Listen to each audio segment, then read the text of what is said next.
नगर तालुक्यामधील पिंपळगाव लांडगा येथे एका इसमाने चारित्र्याच्या संशयावरून आपल्या पत्नीसह 2 मुलींना पेटवल्याची घटना घडलेली आहे। ही घटना आज सकाळी 10 वाजेच्या सुमारास घडल्याचं समोर आलंय। या घटनेत 14 वर्षाच्या मुलीसह 13 महिन्यांच्या बाळाचा समावेश असल्यामुळे गावात हळहळ व्यक्त केली जाते। घटनेची माहिती समजताच पोलिसांनी घटनास्थळी भेट देत आरोपीला ताब्यात घेतलं असून त्याच्याकडून अधिक माहिती घेण्याचं काम सुरू आहे।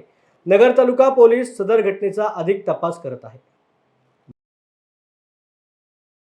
आज सकाळी 10 वाजल्याच्या सुमारास पिंपळगाव लांडगा या गावातून एक फोन आला का इसम नामे सुनील लांडगे याने त्याच्या बायकोला संशयाच्या चारित्र्यावर संशय घेऊन पेट्रोल टाकून जाळल्याची माहिती मिळाली।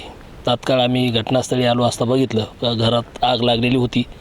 काही गावातले लोक विझवत होते, त्याप्रमाणे आम्ही पाहिलं असता सगळे आग वगैरे विझवून बघितलं तर त्या ठिकाणी सुनील लांडगे याची बायको ललिता लांडगे, मुलगी साक्षी लांडगे आणि एक लहान 13 महिन्याचं बाळ होतं, असे सगळे घरामध्ये जळून मयत झालेले मिळून आले आहेत। एकूण किती डेट झाली आहेत आणि आरोपी ताब्यात? एकूण 3 डेट झालेले आहेत।